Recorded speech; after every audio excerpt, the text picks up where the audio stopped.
¿Se oye bien atrás? Bueno, señores, amigas, amigos, simpatizantes, bienvenidos todos. Mi nombre es José Gabriel de Armas, para los que no me conocen, y me ha tocado asumir, al menos inicialmente, la presidencia del recientemente constituido Círculo Hispanista de Canarias. ¿Lo saben? ¿Se oye? ¿Sí? Bueno, entonces, el Diego un poco más alto. Sí, fíjate, ahora así, vale. Los 6 miembros fundadores del círculo a los que represento en este momento agradecen encarecidamente la presencia de todos, pero especialmente la de don Fernando Paz y don Javier. Muchas gracias por estar con nosotros aquí hoy en Gran Compañía. Un placer. Hace un par de meses, cuando usamos la invitación para venir a Canarias, don Javier y don Fernández aceptaron sin dilación la invitación. Y aquí, para presentar aquí la tertulia del Bunker Bar con el título de La Hispanidad y la España Actual. Pero antes de dar comienzo a la tertulia que ellos vienen a realizar,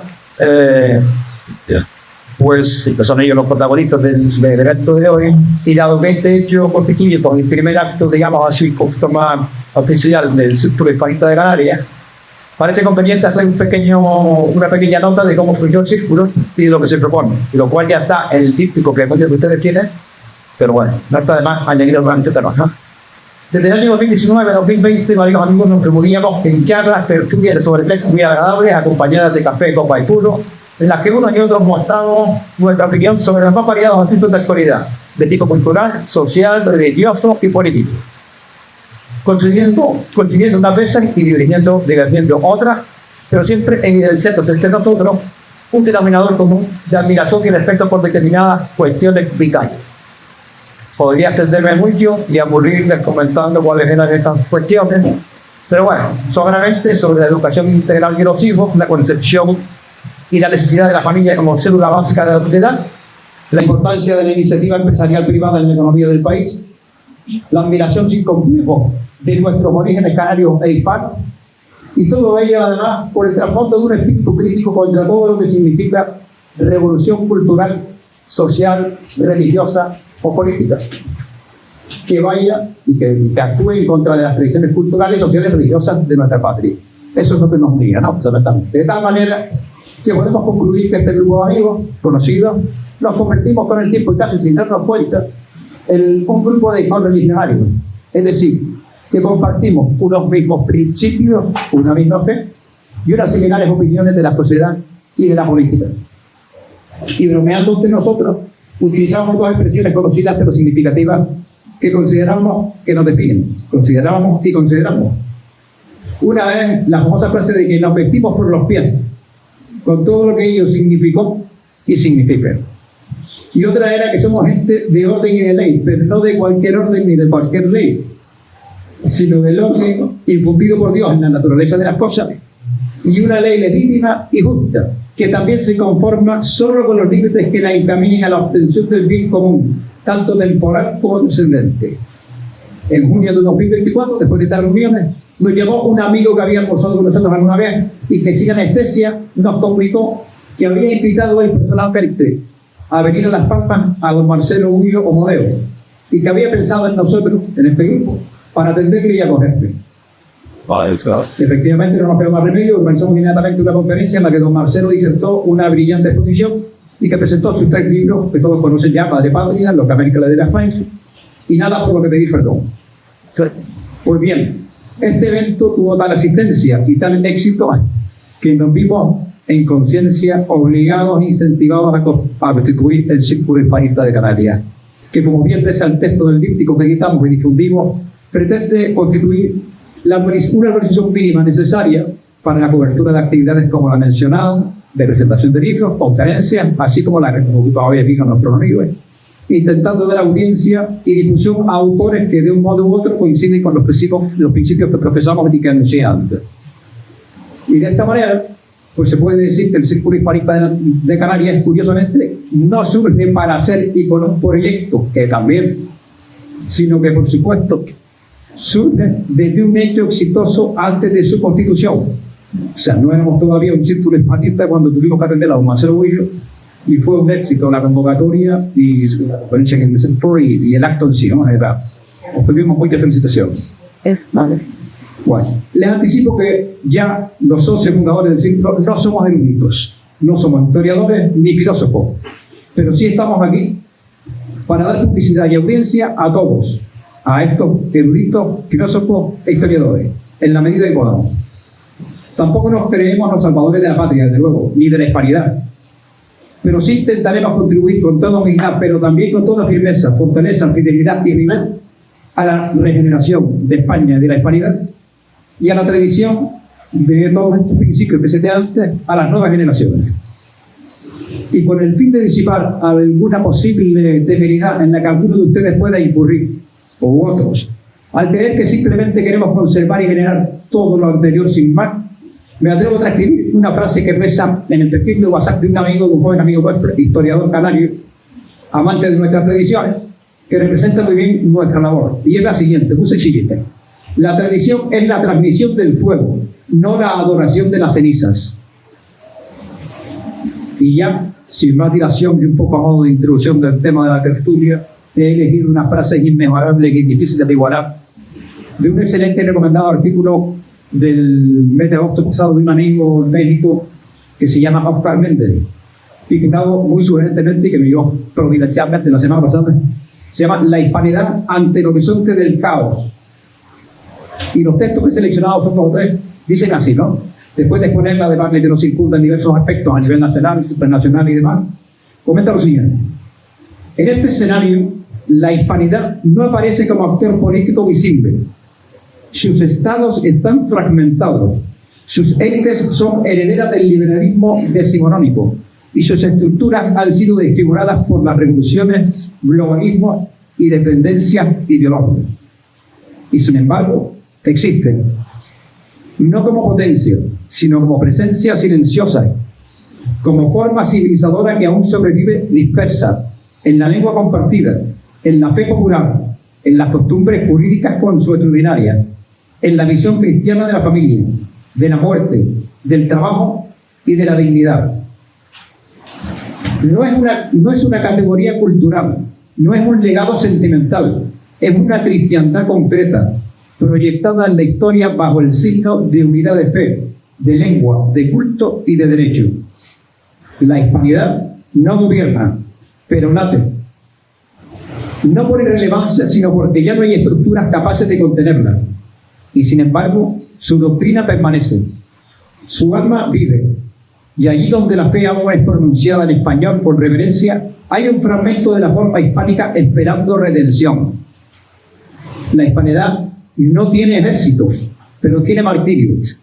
No tiene moneda, pero tiene sacramento. No tiene representación internacional, pero tiene altar. Y por eso aún puede hablar. Y continúa un párrafo más adelante y ya acabo.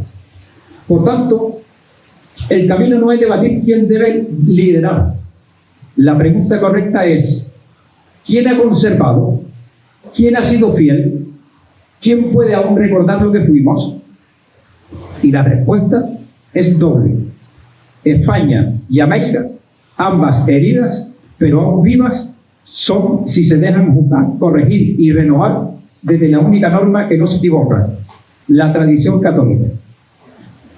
Porque solo desde ella se puede discernir lo que permanece de lo que se ha corrompido. Y solo desde ella puede reconstruirse un orden no imaginario, sino conforme al ser y al bien. Este artículo se contiene en un periódico digital que se llama periódicolasperanza.com, por si alguien quiere recurrir a él. Y a continuación, ya no me queda, Fernando y Javier, sino hacer una breve pincelada de ustedes, si les parece, y paso. Fernando Paz, que tenemos nosotros aquí, es historiador, profesor y escritor, especializado en historia contemporánea.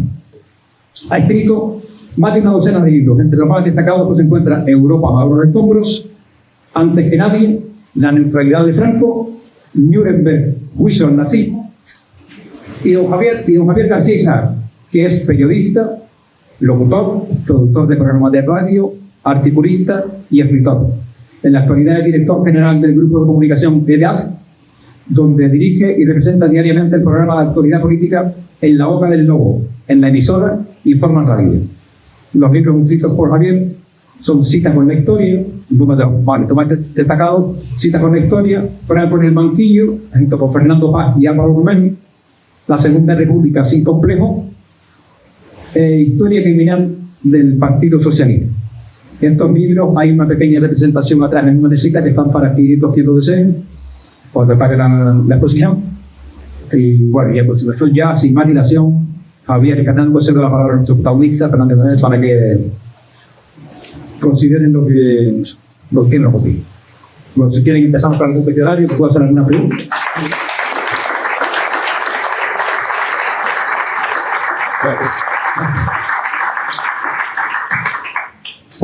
Se sienten sobre la primera pregunta que tenemos aquí concertada, tenemos un poco más genérica, ¿no? ¿Qué entendemos hoy por hispanidad?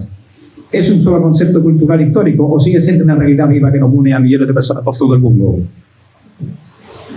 ¿Tú, Fernando? Venga. Entendemos por hispanidad un proyecto histórico y cultural, una realidad histórica y cultural que tiene objetividad propia y que por tanto digamos que no es opinable, es aquello que se fue labrando al otro lado del océano en principio como proyección de la propia España durante 3 siglos y medio. Hay que entender esa proyección de la propia España porque no estamos hablando de un hecho colonial, y esto es fundamental, estamos hablando de una continuación de todo un proceso histórico que le precedió al otro lado del mar, y por tanto hoy es un concepto plenamente histórico y cultural, y en ese sentido pues la hispanidad es algo que ha conformado y a la vez la consecuencia de lo que son nuestros pueblos, articulado en torno fundamentalmente a 2 cuestiones muy visibles que son la lengua y las creencias, y que queremos muchos, yo creo que muchos y muchos más seríamos si se divulgara esta realidad histórica por un lado, y por otro lado lo que voy a decir a continuación, que se constituyese como una realidad también geopolítica en el mundo. La hispanidad es, con independencia de la posición de cada cual al respecto, pero la posición como la hispanidad como una posición de futuro es el pasaporte que tiene España para andar por el mundo con la cabeza alta.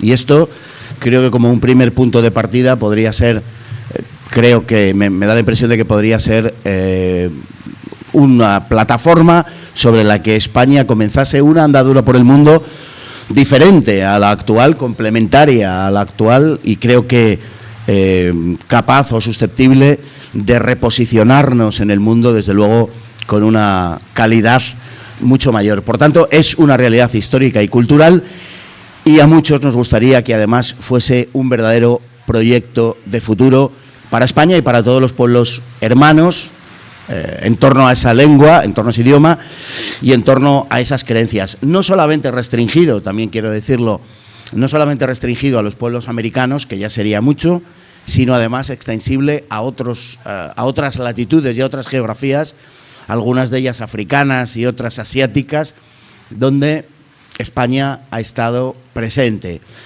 E incluso, y aquí pues puede abrirse un debate que creo que sería interesante y rico, también complementado con la lusofonía, es decir, con todo aquel mundo también abierto por Portugal en su momento, porque Portugal también forma parte de la Hispania, como lo formó de la Hispania romana, y de la hispanidad por ende. Por lo tanto, es una historia, es una cultura, y ojalá sea de verdad un proyecto de futuro.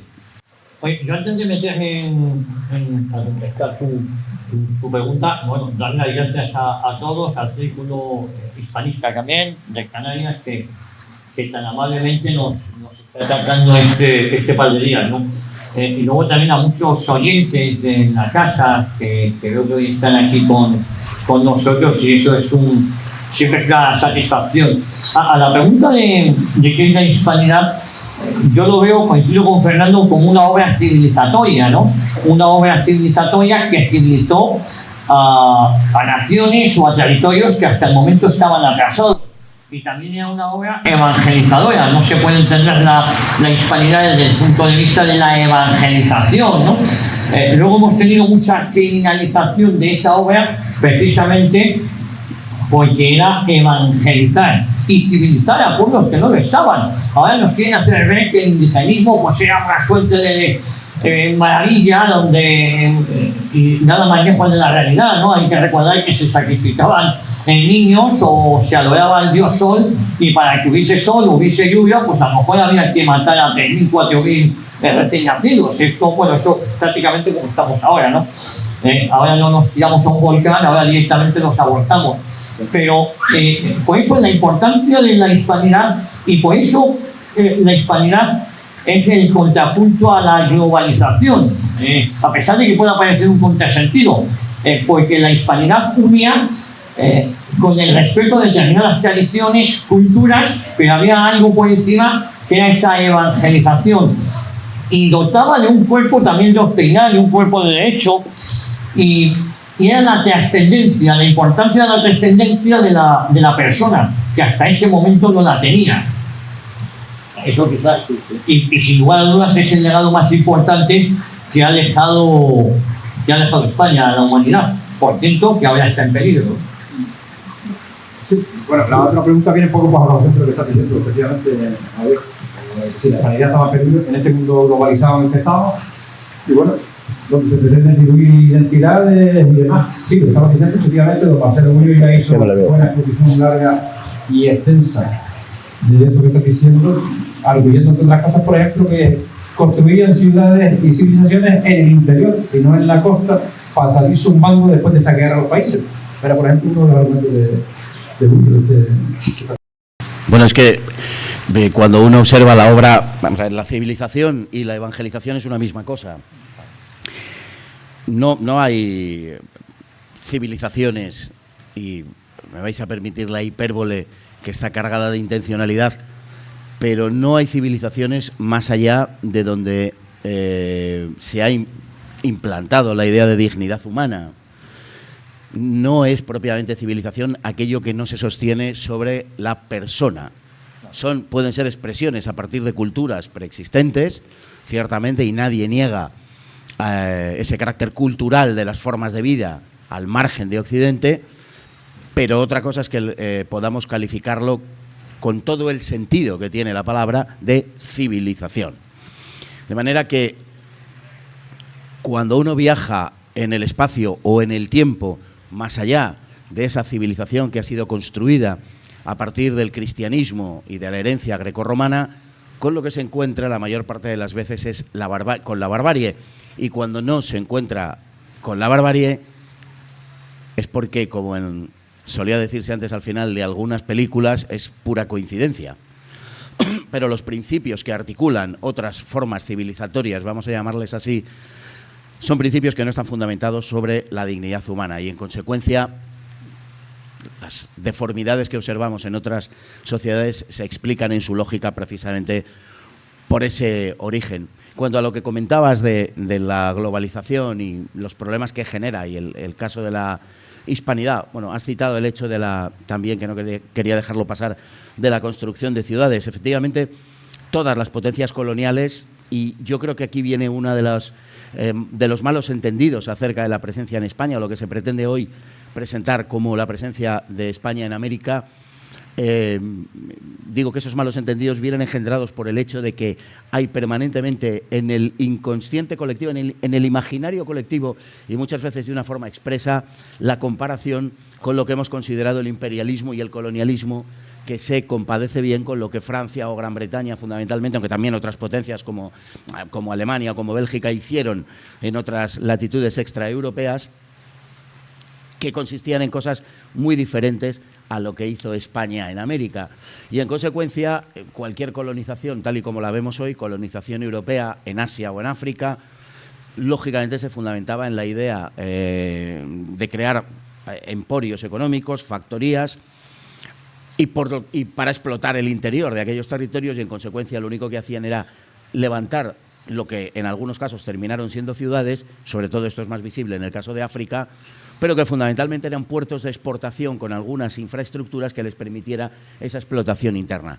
Cuando uno ve lo que sucedió en América, pues observa perfectamente que efectivamente hay algunas ciudades de costa, había que defender además América de los asaltos exteriores, singularmente de la piratería británica, sobre todo con el paso del tiempo, al principio también de la francesa, pero hay una gran cantidad mucho mayor de ciudades interiores que de ciudades de costa.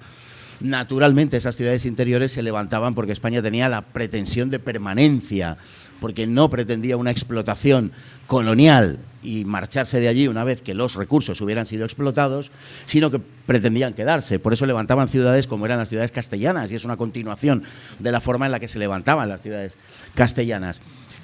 Explotación económica hubo, por supuesto, igual que había explotación económica de las minas de Ciudad Real, de las de Huelva o de las de Zamora. Exactamente lo mismo, ¿no?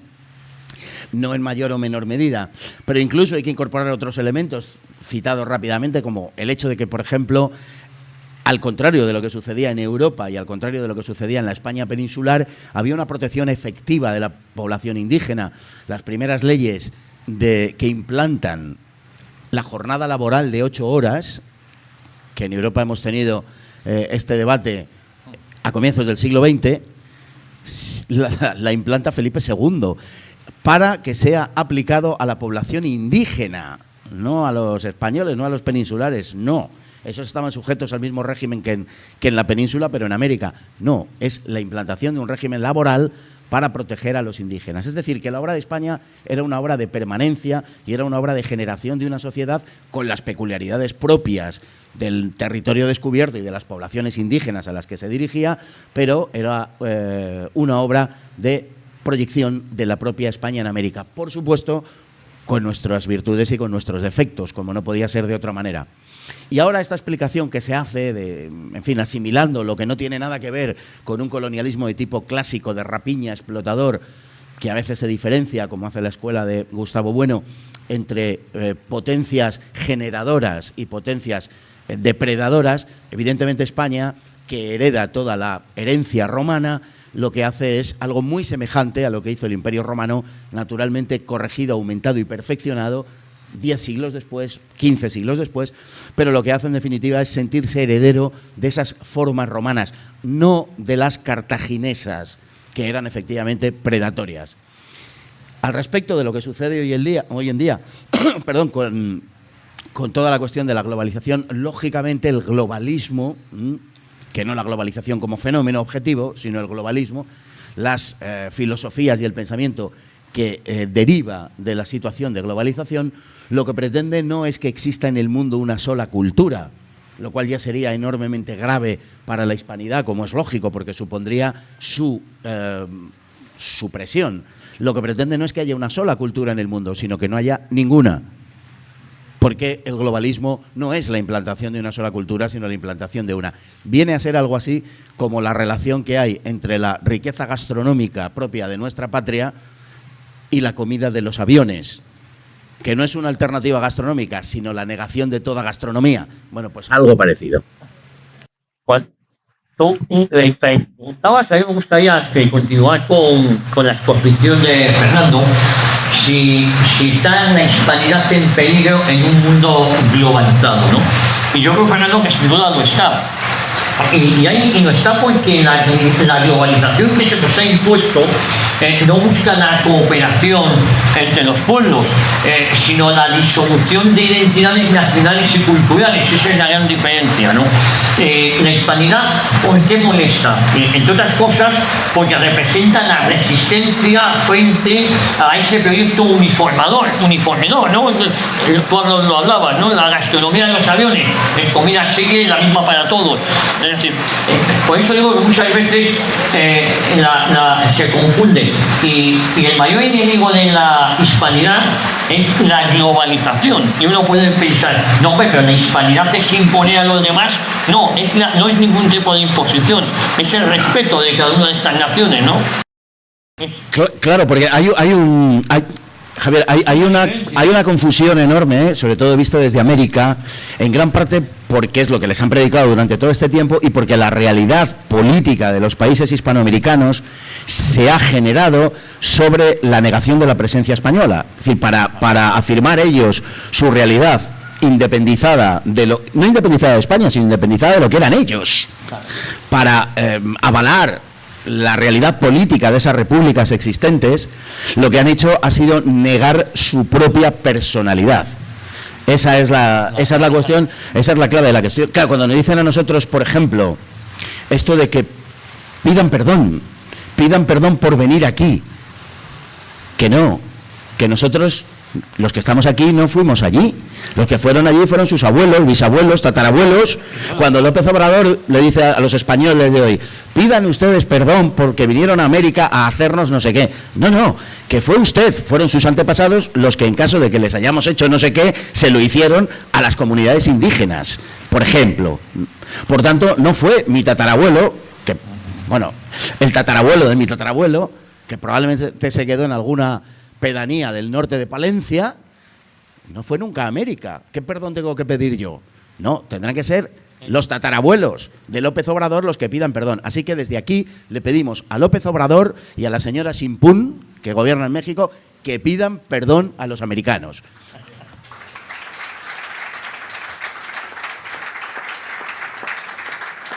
Y en segundo lugar, las comunidades indígenas sobrevivieron con sus características culturales en una proporción altísima gracias a la labor de la Iglesia Católica en América, que, entre otras cosas, con la finalidad de evangelizarles, lo que ahora se presenta como un expolio cultural y como un rapto de su personalidad, porque parece ser que su personalidad pues consistía en hacer las expediciones de rapiña para conseguir, porque esos eran los objetivos, para conseguir población de las localidades cercanas a los imperios, sobre todo en el caso de los aztecas, con la finalidad de ofrendarles en sacrificio a los dioses, a esas poblaciones y a los propios niños. O sea, esta era la circunstancia. Bien, pues la Iglesia Católica se erigió en defensora, en primer lugar, de esas comunidades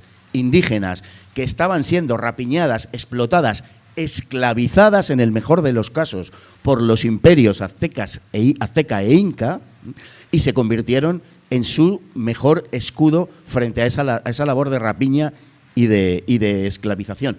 Pero es que además hasta el siglo XIX, hasta los comienzos del siglo XIX, no mientras España estuvo allí, sino mientras ellos mismos eran España, hubo una protección enormemente efectiva y, como digo, una preservación de su lengua, porque la Iglesia lo que pretendía era, y lo consiguió con gran éxito, la evangelización de esas poblaciones en su propia lengua. Es verdad que aquí hubo vaivenes a lo largo del tiempo, pero en lo esencial lo consiguieron y se consiguió preservar todo eso. Y la propia existencia de comunidades indígenas fue a partir de la independencia cuando se hizo desde el poder político de las repúblicas nacientes tabla rasa de la condición indígena, cuando se terminó con sus lenguas, cuando se les obligó a hablar en español, que hasta entonces no era obligatorio, se impuso como se impuso el latín en la España prerromana, a partir de la llegada de los romanos, a los hispanos prerromanos, por la superioridad cultural, pero no se obligó literalmente a hablar español hasta que precisamente el poder político de las repúblicas nacientes tras la independencia obligaron a las poblaciones indígenas a hablar español. Destruyeron las comunidades indígenas, disolvieron las comunidades indígenas con la ley en la mano, obligaron, arrebatándoles las tierras de comunes que les habían servido durante 3 siglos y medio para sobrevivir, y les enviaron de forma expresa y forzada o de forma sencillamente por no dejarles otra salida, les obligaron a emigrar a unas ciudades cada vez más inhumanas y en las que estaban perdidos como indígenas porque no era su hábitat normal. Fue la casta criolla, blanca, que tenía unos intereses muy claros y definidos. Una vez que se lleva a cabo el proceso independentista, fueron ellos los que terminaron con las comunidades indígenas. Hay que decirlo con toda claridad, no se terminó con esas comunidades siguieron existiendo mientras pertenecieron a España, mientras fueron parte de España. Por tanto, de perdón, nada. bueno. Bueno, la hispanidad monista, o el que representa la resistencia frente a ese proyecto uniformador, ¿no? Una comunidad de naciones que comparte raíces profundas y valores que a día de hoy son atacados, y ahí es donde nacen las de manera. Sí. Yo quería, a raíz de lo que decía Fernando antes, aportar nada más que un datillo, en el sentido de que Marcelo Gullo habla, tú hablabas de explotación de los países hispanoamericanos, y Marcelo Gullo en algún punto habla de la sobreprosperidad de algunos países americanos cuando España se instaló y potenció su economía frente a países europeos y a los propios españoles. O sea, hay una economía potente y próspera, con diferencia en algunas ocasiones con respecto a los países europeos. ¿Sabes? La explotación, según Gullo, hasta cierto punto. Hubo en su momento prosperidad por encima del precio europeo en países americanos. Por otro lado, quería decir, ¿por qué? Bueno, ya es una pregunta a lo mejor un poco de perogrullo, pero ¿por qué la izquierda y la ideología contraria teme tanto la hispanidad y no la propaga y hace la guerra en contra? Y otra pregunta a colación es, si ustedes creen que a raíz de... Vamos poco a poco. ¿Es poco a poco? Sí, es imposible. No, con respecto al primer hecho, simplemente decir que efectivamente América fue un continente, una región en términos genéricos enormemente próspera, pero enormemente próspera. El nivel de vida, por ejemplo, en Nueva España, en México, fue durante los 3 siglos de su pertenencia a España, fue un nivel de vida superior al que se tenía en la península. Algunos sectores económicos, como por ejemplo los plateros, estaban al nivel de los mejores pagados de Europa.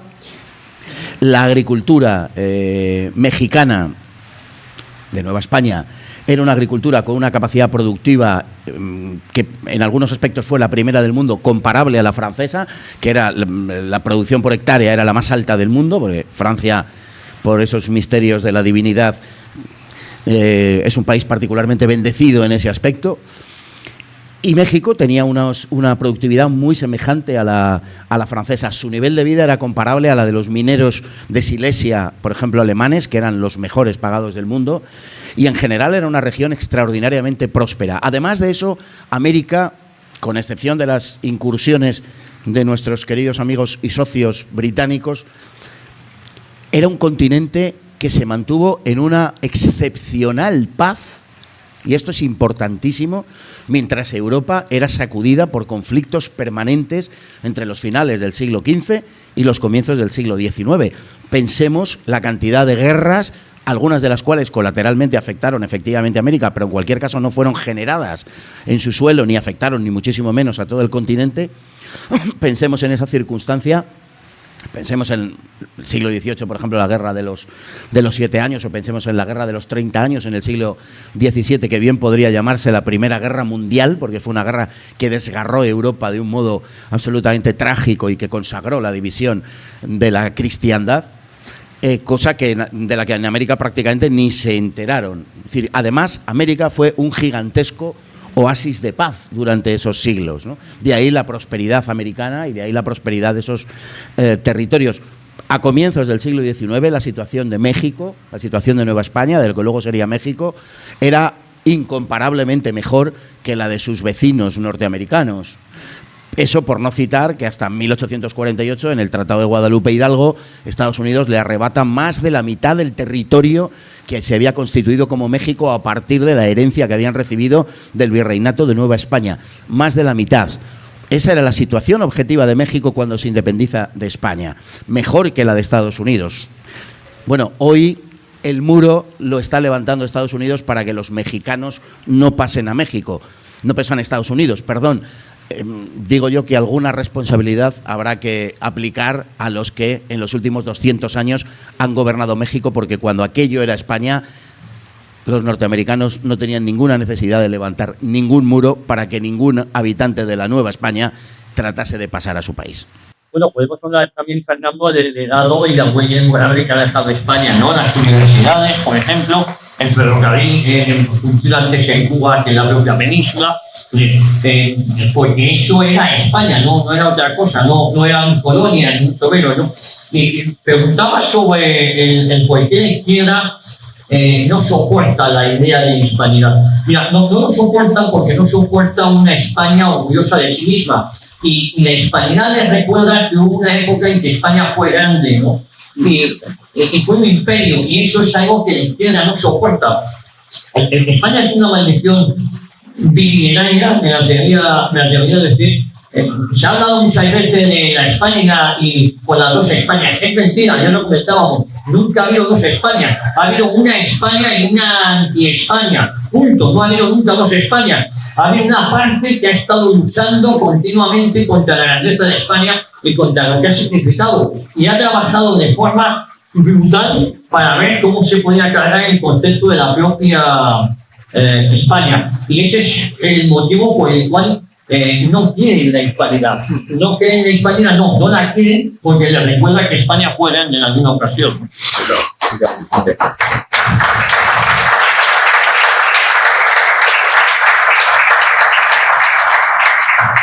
No creen en la hispanidad porque no creen en España. Y la hispanidad es una proyección de España.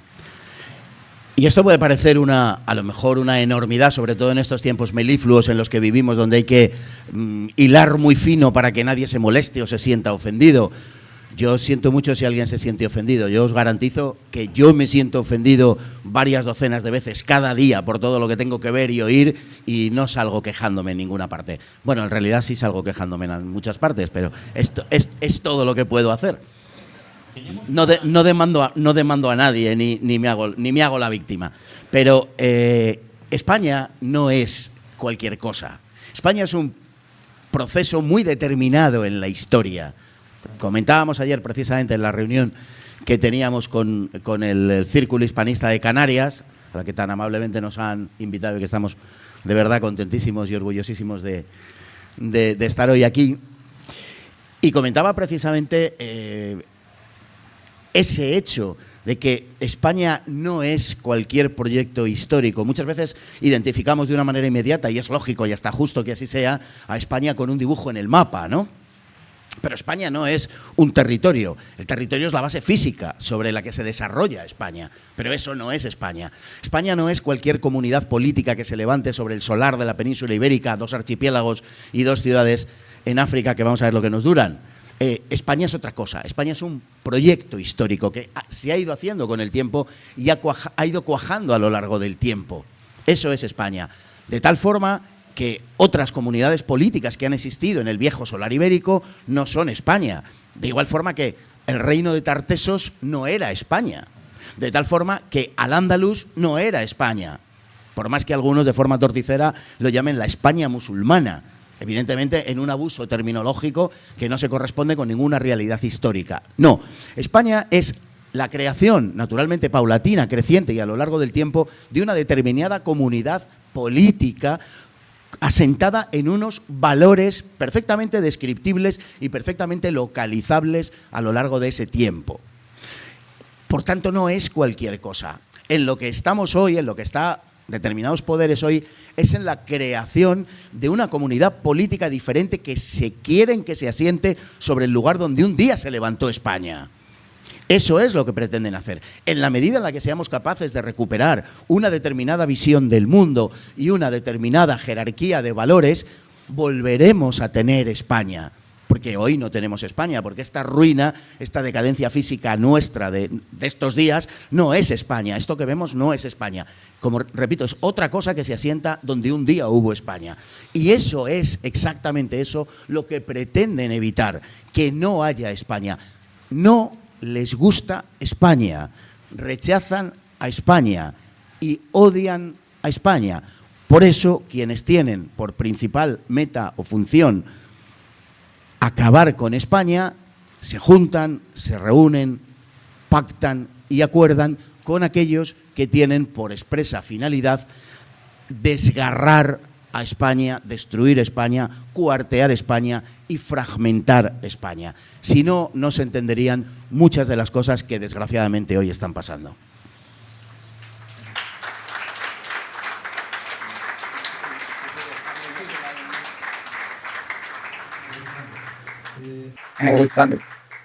Bueno, quería hacerte la pregunta que no traíamos esta preparada, que ¿qué opinas tú sobre la reacción que se ve si los contrarios van a la corriente gubernamental, a la corriente Roca-Varea, Orgullo y otros?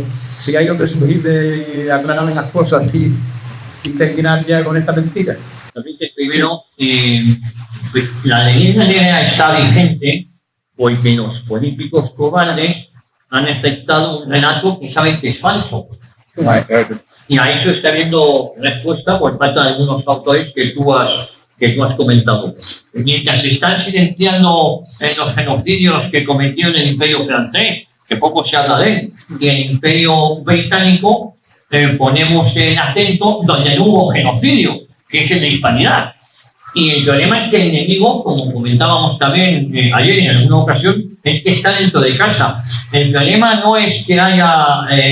España está sobrado de patriotas, pero de patriotas de intereses ajenos. Patriotas marroquíes, patriotas británicos, patriotas franceses. Hablo de españoles, pero hay poco patriota español dentro de la clase política dirigente que ha dado por bueno la leyenda negra, entre otras cosas, pues la imposición de un marxismo cultural que ha impuesto un relato falso. Y eso es lo que tenemos que denunciar desde aquí. Hablaban de algunos autores. Bueno, estos autores han empezado a dar la batalla cultural, nunca es tarde. Es más importante casi la batalla cultural que la política, porque esta batalla cultural luego te define la política. Llevamos años de retraso que viene desde el 75, me atrevería a decir yo, desde el 78. El término panchito, a la hora de Osudaka, un término despectivo, lo pone de moda con la llegada del socialismo a España, que era como contraposición a cuando decíamos los hermanos de Hispanoamérica. Entonces, el socialismo, el PSOE utilizó esos términos despectivos como el término Sudaca. Esto es así. Por cierto, hispanidad no significa abrir las puertas a aquellos que no se desean integrar en la nación española. Sobre eso luego podemos abrir un debate también interesante. Pero es curioso la cantidad de patriotas en la clase política española, pero de intereses ajenos a España, ¿no? Estamos viendo últimamente la cantidad de patriotas a favor de Palestina, a favor de Marruecos, a favor del Sáhara, sobre el papel. Luego, en verdad, todo favorece a Marruecos, que es el país al que dicen querer combatir. Es decir, hemos visto que incluso desde altas instancias del Estado ya no les preocupa el tema de Gibraltar. De eso ya no se habla, coño. Tenemos una colonia aquí, estamos siendo ocupados y nadie le preocupa el asunto de Gibraltar. Bueno, no solo no les preocupa, sino que la Unión Europea ha dicho que libre circulación y lo ha convertido en un paraíso de facto ya. Ya no hace falta ni siquiera que sería el DNI, es el de facto. Cuando en Gibraltar muchos sabemos que hay negocios que están prohibidos en el resto de la Unión Europea. Así que hay esperanza, ¿no, Fernando? En el momento que hay una serie de autores, como los que has comentado, que han empezado a dar esa batalla cultural. Nunca es tarde, ¿no? Sí, además eso demuestra una cosa que me parece que es... pues que quizás sea lo más significativo de ese fenómeno al que te referías, de Marcelo Gullo, Roca-Varea, ¿no? Y es que cuando han surgido y cuando han aparecido con una enorme fuerza editorial, porque este tipo de ideas ya eran defendidas antes, pero es verdad que han alcanzado una dimensión mucho mayor que la que antes la industria editorial prestaba a este tipo de fenómenos. Y lo más llamativo es la enorme y gran acogida que sus publicaciones han alcanzado. Yo no sé, pero María Elvira puede ir por 30 y tantas ediciones de su libro de Imperiofobia contra la leyenda negra, sobre la leyenda negra, porque no es un apriorismo de contra la leyenda negra, sino que a partir del análisis de una serie de cuestiones llega a unas conclusiones que entiendo que no estaban preestablecidas, pero que sí se buscaban como una explicación histórica de lo que ha sido España. Lo mismo cabe decir de Marcelo Gullo, de Iván Vélez. Hay muchas personas que le están poniendo verdaderamente muchas ganas a todo esto. Y lo significativo es, por no llevarlo a otros terrenos, en fin, quizá más garbanceros, iba a decir, necesariamente el terreno político, manteniéndonos en el terreno cultural, hay que decir que, como señalaba antes, han tenido un enorme eco y una enorme acogida este tipo de obras, ¿no? ¿Qué significa eso? Significa que a los españoles también en esto los han estado engañando durante mucho tiempo. Les han estado mintiendo durante mucho tiempo. Y que los españoles, que el pueblo español, cuando oye la voz de la verdad, reacciona de una forma enormemente positiva. Que muchas veces de ese pueblo español, del cual desde instancias culturales con excesiva frecuencia se habla con desprecio, con suficiencia, de ese pueblo español muchas veces se puede decir aquello que se decía del Cid en el destierro: Dios, qué buen vasallo si hubiese buen señor. El problema a lo mejor no está en el pueblo español, el problema a lo mejor está en una élite dirigente, y me cuesta decir élite, en una casta dirigente que está llevando al pueblo español por donde jamás se debería dejar llevar. Pero, y esto abarcaría un sinfín de aspectos, pero en el terreno cultural, desde luego, no cabe ninguna duda de que el éxito de estos autores que hemos citado es la mejor demostración de que la voz de la verdad, cuando se oye, se escucha, y de que la voz de la verdad tiene acogida en el pueblo español, y además con entusiasmo, porque en medio de la situación en la que estamos, que no vamos a edulcorar, la respuesta hoy, en términos culturales y en otros, es también mayor que nunca.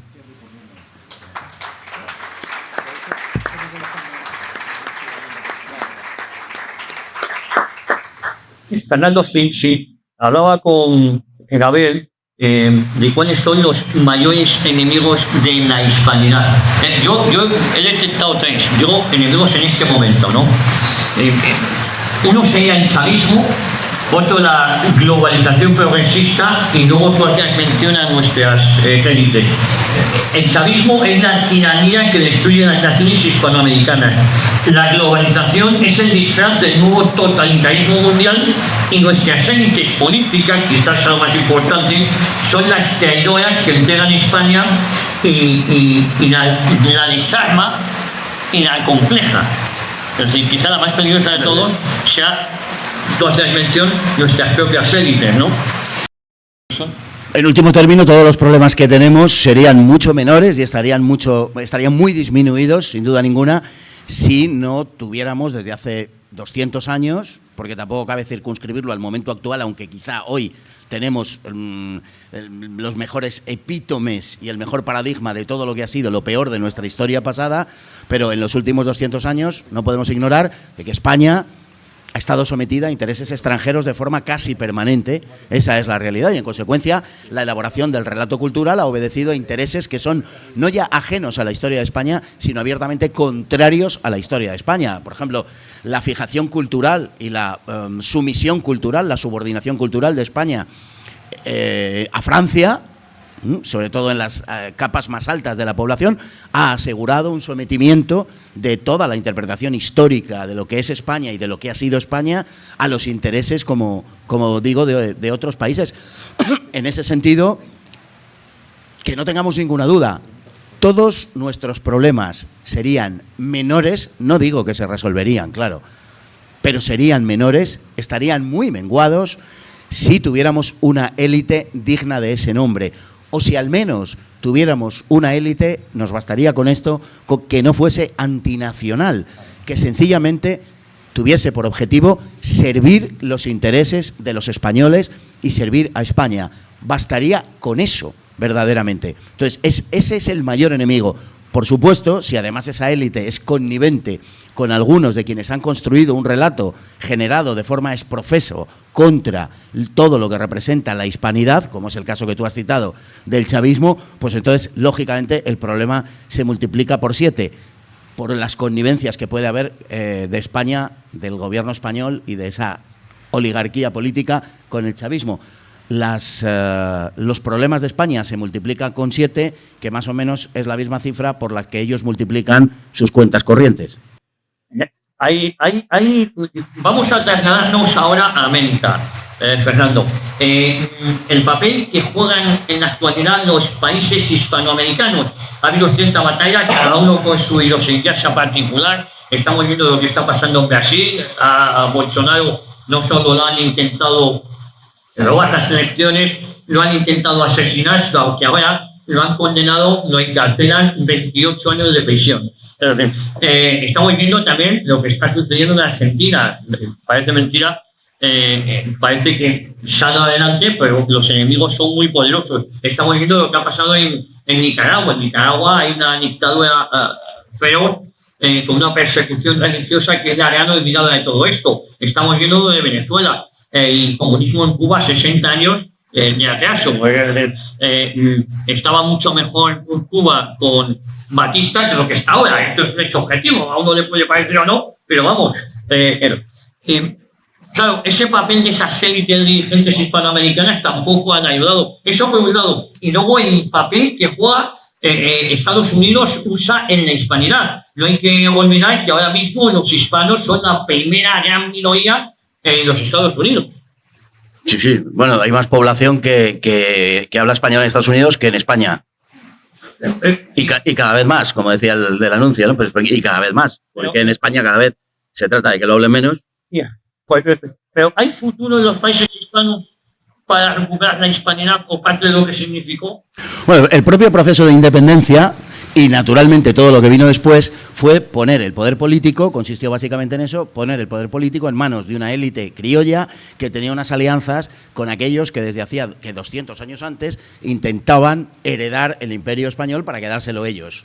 Básicamente eso, y el papel fundamental en este aspecto lo desempeñó Gran Bretaña, Inglaterra primero y Gran Bretaña después, que intentó asaltar en varias ocasiones ese imperio a través de una política de depredación, a través de la papel de la piratería, de los corsarios y posteriormente a través ya de forma directa de su armada, ¿no? Y ya conocemos todos pues lo que sucedió en Cartagena de Indias con el asalto de Vernon que frustró Blas de Lezo, ¿no? En condiciones además verdaderamente difíciles, que ha elevado ese hecho de armas con toda justicia a la condición de heroico, ¿no?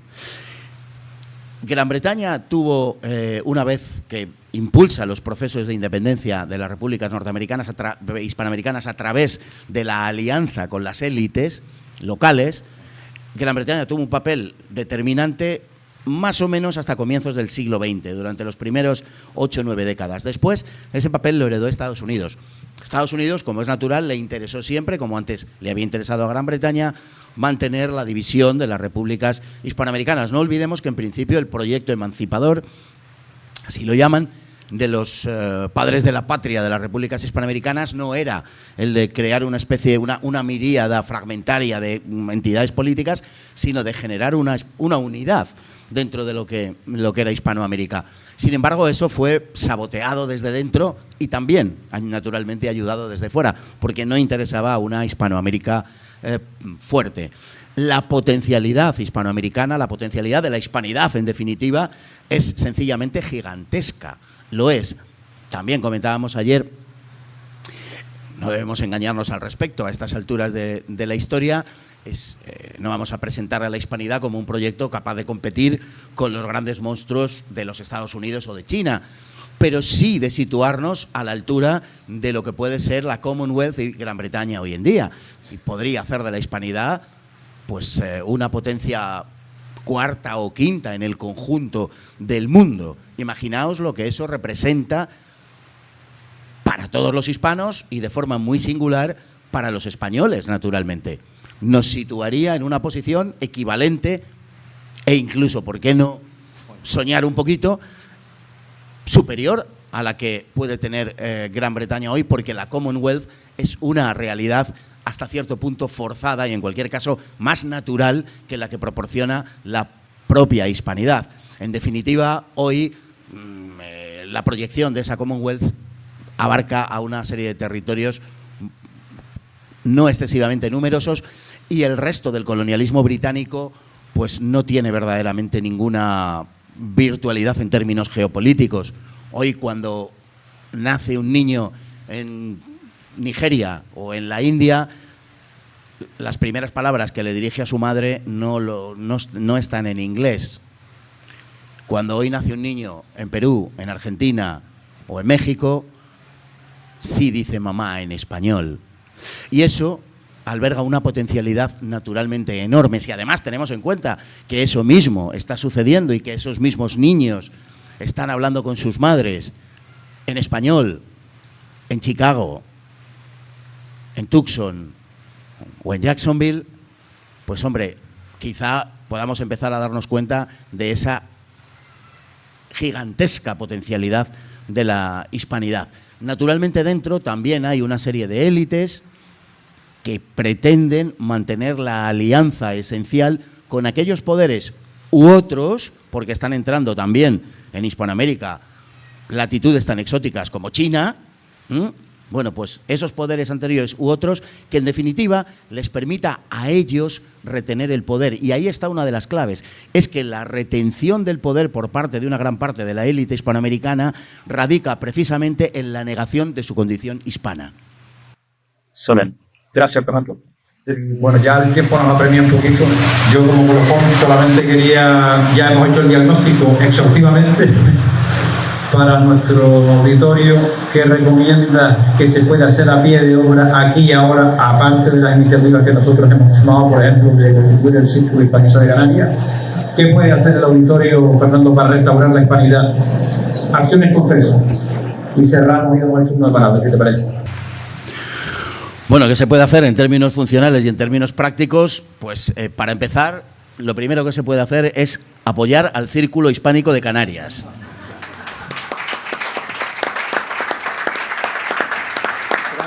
No, esta es la realidad. Después, apoyar todos los proyectos de orden cultural u otros, o políticos, que tienen por finalidad precisamente esa idea de hispanidad, en definitiva, que naturalmente pasa por la reivindicación de nuestra propia personalidad colectiva hispana y previamente, claro, española, por supuesto. Después también hay una cuestión que, aunque solo sea de forma enunciativa, pero también hay una cuestión que conviene mencionar. Javier ha dicho algo antes al respecto de eso, y es que aquí hay tres cuestiones sobre la mesa y no podemos tampoco hurtar el debate tal y como está planteado hoy en nuestros días, porque está ahí, está en la sociedad y está en las redes sociales, sobre todo, que abarca muchos millones de personas, y que quienes estáis en las redes sociales, que seguro que sois muchísimos de aquí, pues podéis dar testimonio de ello. Y es la cuestión, en mi opinión, de la división en tres frentes distintos de lo que es la relación de España con la hispanidad. Por un lado, la reivindicación plena de sano orgullo de nuestra historia y de nuestra historia común y de los lazos comunes con América y con el conjunto de la hispanidad. Y vuelvo a repetir esa idea de que la hispanidad es, no sé si lo único, pero es en todo caso el mejor de los pasaportes para andar por el mundo con la cabeza alta, como españoles, y por tanto hacer una valoración histórica de lo que representa y supone la hispanidad. En segundo lugar, hay una cuestión que está directamente entroncada con esta y vinculada con esta, que es la cuestión geopolítica. Bueno, puesto que tenemos una historia común y constituyen los mejores paisajes de nuestra historia, los paisajes de la hispanidad, parece lógico plantear una hispanidad de cara al futuro. Parece lógico plantear una hispanidad como proyecto geopolítico. No podemos ignorar las dificultades que hay. No podemos ignorar que hay una acogida en los países hispanos hoy que no es la mejor en una gran parte de ellos. No podemos ignorar que una porción significativa de la población hispanoamericana ha sido educada en el rechazo explícito de España. Esto es así y esto hay que abordarlo siempre con la realidad y con la verdad por delante, pero teniendo en cuenta que a través de la trabación de una serie de intereses y de afectos y de realidades culturales e históricas podemos impulsar un proyecto de hispanidad que a su vez sea lo suficientemente poderoso como para que España sea verdaderamente alguien en el mundo. Y creo que es la única vía, de verdad, sin renunciar a otras presencias en otros ámbitos del mundo, pero creo que es la única vía de verdad para recuperar una cierta conciencia y dignidad de lo que somos. Por tanto, tenemos un primer aspecto histórico y un segundo aspecto geopolítico. Y luego hay un tercer aspecto, que es el más peliagudo de todos, que es el que hace referencia al fenómeno migratorio y que no podemos soslayar porque está encima de la mesa y porque es un debate ante el que no podemos silenciar lo que está ocurriendo. El fenómeno migratorio hoy está marcando la agenda política en toda Europa, no solo en España. En España quizá ha tardado un poco más, precisamente porque una parte sustancial de la inmigración procede de la hispanidad. Y en consecuencia, pues el choque cultural que se produce es mucho menor que cuando los inmigrantes proceden de latitudes cuyas culturas nos resultan, al menos en mi caso es así, incomprensibles y desde luego nos resultan repudiables, con toda claridad. Eso no significa que, dada la situación actual de España, nuestro país se tenga que convertir en una especie de receptáculo infinito de acogimiento de cualquiera que proceda de cualesquiera países sean, y en este caso también de los países americanos. España hoy tiene una población que ha crecido enormemente, que está rozando los 50 millones, no desgraciadamente por el crecimiento vegetativo que sería deseable de nuestra población autóctona, sino por la llegada masiva de otras poblaciones de una forma absolutamente, por otro lado, artificial y deseada desde los órganos de poder. España hoy, en mi opinión, no necesita más inmigrantes. España hoy necesita menos inmigrantes. España hoy tiene una tasa de paro del 16% entre los inmigrantes. Si tenemos a un 16% de inmigrantes que no trabajan, ¿qué sentido tiene introducir en España más inmigrantes? Cuando se dicen este tipo de cosas, que necesitamos más inmigración y que hasta el año 2050 tenemos que meter aquí no sé cuántas decenas de millones de inmigrantes, eso es porque conviene a unos determinados intereses, por otro lado, perfectamente caracterizados. Si no tuviéramos desempleados y si la población inmigrante no estuviera desempleada a su vez, podría tener sentido el debate. En la situación en la que estamos y la que es previsible durante los próximos años, este debate es un debate, como digo, superficial, que solo aprovecha a determinados intereses que, entre otras cosas, lo que quieren es mantener a los españoles empobrecidos con unos salarios a la baja, porque para lo que sirve una población no cualificada es precisamente para presionar, en términos de salarios, sobre la población menos cualificada. Y esto me parece un tema fundamental. No necesitamos, por tanto, más inmigración, venga de donde venga. Si la necesitáramos, naturalmente habría que privilegiar a la inmigración procedente de los países hispanos. Esto es lógico y natural. Pero ¿es esta la situación hoy? No. Luego, nuestro proyecto de hispanidad tiene que pasar por otros vectores, no por el de un acogimiento que no tiene sentido y que no nos va a hacer bien ni a nosotros ni a ellos, porque a ellos también les descapitaliza, a ellos también les priva de un material humano que es precisamente ese material joven, ese material que está en edad de producir y reproducir, que representa el futuro de sus propios países. Están haciendo que emigren los pobres de los países pobres para destruir a los pobres de los países ricos y para alimentar a los ricos de los países ricos. Por tanto, el proyecto de hispanidad tiene que pasar, como decía antes, con toda claridad por esos dos vectores: una reivindicación de nuestra historia y un proyecto geopolítico.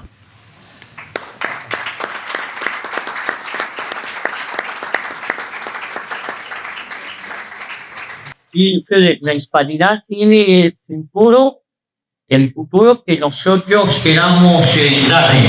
Si recuperamos el orgullo de ser lo que somos, la hispanidad puede convertirse en una alternativa cultural y espiritual frente al nihilismo globalista.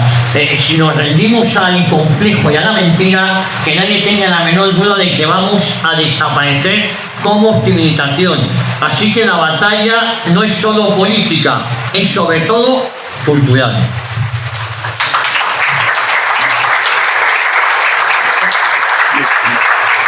Bueno, muchas gracias. Yo les pediría a los dos una frase como corresponde de la tertulia y después damos paso a preguntas exclusivas, cortas, concretas y concisas, porque no podemos ceder de 10 minutos. Tú mismo, empieza. Bueno, yo decir que la hispanidad es ese gran proyecto histórico que puede volver a unir a España y a América. Tenemos lengua, tenemos cultura, tenemos fe comunes, tenemos esa religión verdadera, tenemos historia compartida y desafíos similares. Y lo único que falta es la voluntad política y la valentía de todos ustedes. La gente que hoy, por ejemplo, hoy nos acompaña. Muchas gracias. Gracias.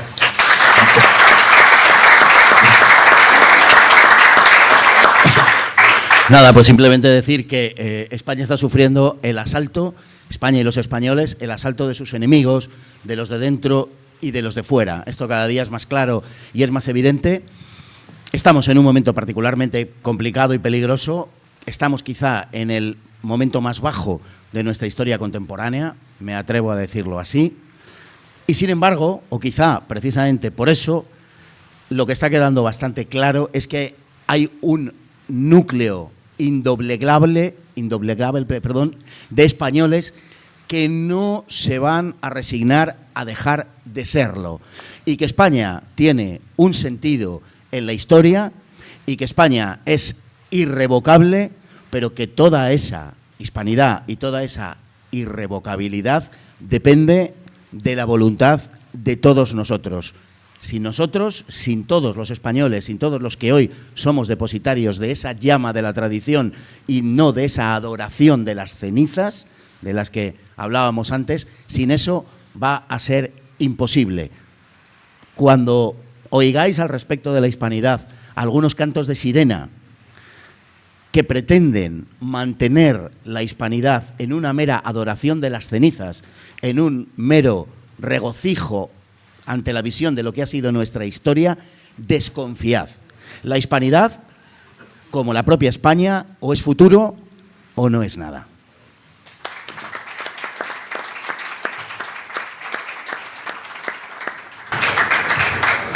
Pues mire, evidentemente la obra de España en América es la que es, y basta echar un vistazo en el mundo.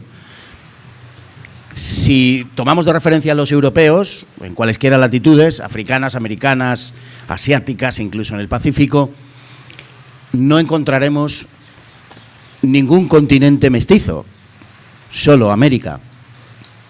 Naturalmente la América al sur del Río Bravo, al sur del Río Grande, porque al norte, en Estados Unidos y Canadá, no dejaron un indio ni para un remedio. En las películas tenían que pintar a los tíos para que parecieran, en las películas de Hollywood, para que parecieran indios, porque no había indios. O sea,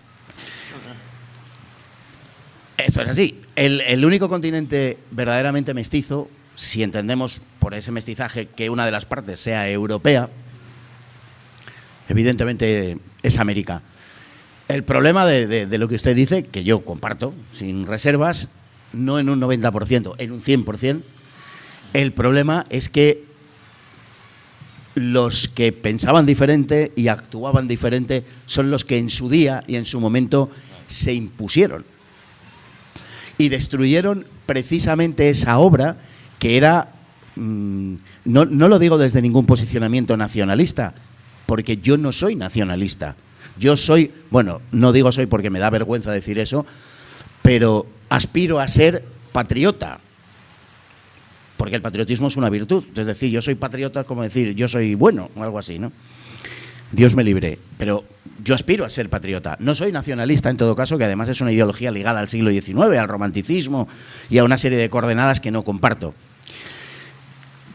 Y por tanto, nada, me gustaría más verdaderamente que tener ese futuro, y por eso estamos aquí. Pero la valoración que hay que hacer de la historia de España, repito que sí, que con sus sombras, que con sus errores, que no eran querubines ni serafines los que se fueron a América, que eran seres humanos, con sus intereses, con sus pulsiones, con sus deseos, naturalmente que sí, pero la polar que guió a la corona española, la política que desarrolló España ahí, está en su documentación.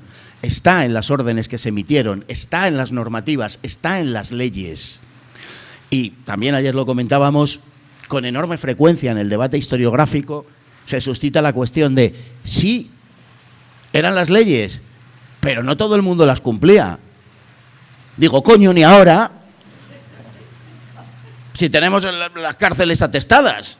La mejor prueba que hay, ahora veníamos para acá y un tío se salta un semáforo. Entonces, podemos colegir que en el siglo XXI no servía para nada las leyes que decían que te tenías que parar cuando el semáforo estaba en rojo. O sea, son unos modos de razonar naturalmente interesados a través de los cuales se persigue una afirmación ideológica previamente establecida. Esto es evidente. Si se hispanizara el mundo, si el mundo escuchase la voz de España, de lo que verdaderamente es España, coincido con usted, como digo, al 100%, en que otro gallo nos cantaría.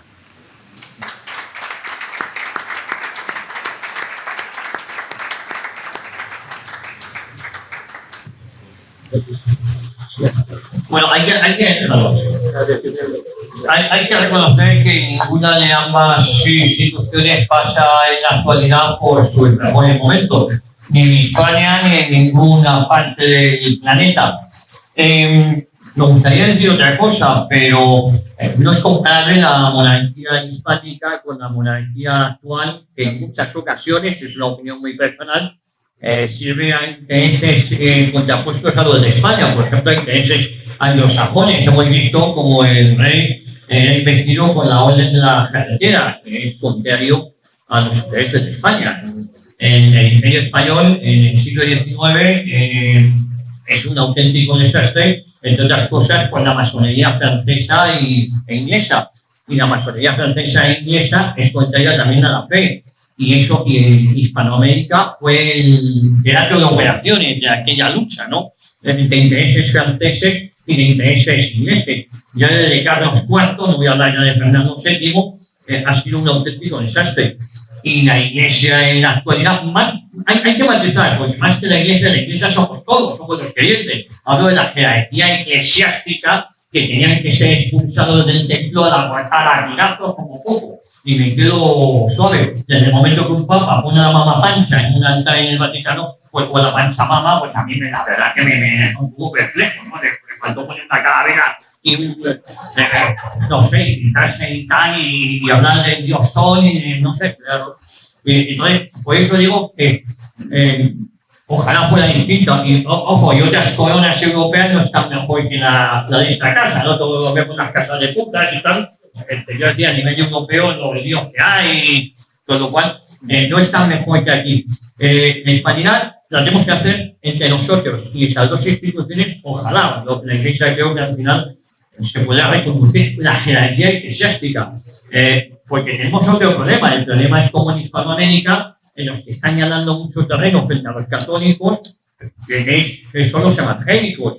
¿Y por qué? Cuando uno mamonea, pues al final se han acabado alejando. Esto, después del Concilio Vaticano II, la teología de la liberación, eso hizo que muchos católicos en Hispanoamérica pues se pasaran a la religión evangélica. Pues desgracia. Por eso digo que ha habido muchísima dejadez de funciones por parte, particularmente en España, de estas dos instituciones. Ojalá que se siga bastante ahí. Decía Marx que la historia se produce primero como tragedia y luego como farsa. Y yo creo que en el caso de estas dos instituciones estamos en la fase de farsa. Me vais a perdonar. Hay una evidente continuidad histórica, es verdad, pero a través de una serie de saltos cuantitativos hemos llegado a un salto cualitativo que las ha vuelto francamente irreconocibles en su sustancia. Entonces, aunque hablamos de una corona y de una iglesia, lo que representan ya no es lo que han venido representando secularmente. En el caso de la monarquía es muy obvio y muy evidente, y en el caso de la iglesia, sin ser menos evidente, yo creo que merece una reflexión. Por ejemplo, el hecho de que desde el papado se haya pedido perdón. Se haya pedido perdón no ya por lo que hizo la Iglesia en América, lo cual es, además de una barbaridad y una estupidez, es una mentira histórica, es una patraña, sino además autoarrogándose el derecho de pedir perdón por toda la obra de España en América, no ya por la llevada a cabo por la Iglesia, sino por toda la obra llevada a cabo por la Iglesia allí, como hizo el Papa anterior al actual. Un papa hispano, por ejemplo. ¿Un papa? Hispano. Un papa hispano, que es un reflejo, efectivamente, claro, que es un reflejo de lo que, de la atmósfera en la que han crecido, ¿no? Si en un momento, como fue en el siglo XVI, que amaneció terriblemente sombrío, con el Islam a las puertas de Europa, que en 1453 había tomado Constantinopla al asalto y destruido los restos de la cristiandad en el antiguo imperio bizantino, además de todas las conquistas de siglos anteriores, del siglo VII en el norte de África y el Próximo Oriente, si a eso le sumamos la funesta irrupción de la Reforma Protestante a partir de Lutero en 1517, el panorama para la cristiandad era punto menos que de liquidación. Era terrible. Había amanecido un siglo verdaderamente sombrío para la cristiandad. El peor de todos los siglos desde que nuestro Señor Jesucristo vino a este mundo. Sin embargo, se convierte en el siglo, pese a todo eso, más esplendoroso de la fe cristiana, porque tenemos la expansión de España a través del mar, la predicación del Evangelio al otro lado del Atlántico y del Pacífico, que poco se cita y poco se dice. Tenemos a una España literalmente convertida en el Cristo de las naciones, una España que lleva el Evangelio hasta el último confín de la tierra, y además a Filipinas, y además a China, y además a Japón, y además a Formosa, cuando la cristiandad agonizaba. Tenemos que pedir perdón porque las islas del Pacífico lleven el nombre de vírgenes y de santos. ¿De verdad tenemos que pedir perdón? Y la Iglesia Católica, repito, tiene que autoarrogarse la capacidad de pedir perdón por nosotros, ya que somos tan tozudos de no hacerlo motu propio. Esta es la situación en la que estamos hoy, desgraciadamente. En buena lógica y en coherencia con el mensaje actual de una Iglesia que ya no sostiene la frase de Cristo en el Evangelio de San Juan cuando dice: nadie va al Padre sino a través de mí, sino que por el contrario, haciendo burla de siglos de martirio, asegura que todos los hombres se pueden salvar sin necesidad de profesar ninguna fe ni interesarse por ella, e incluso en oposición a esa fe que se supone es verdadera. Y si no, cerremos el Vaticano. Si no es verdadera, cerremos el Vaticano. Esto es así. Por tanto, de esas dos instituciones, la corona y la Iglesia, verdadera y desgraciadamente, me temo que ya no queda más que el nombre. Un nombre que en muchos casos produce rechazo y en no pocos otros, pues desgraciadamente, está arrojado al fango.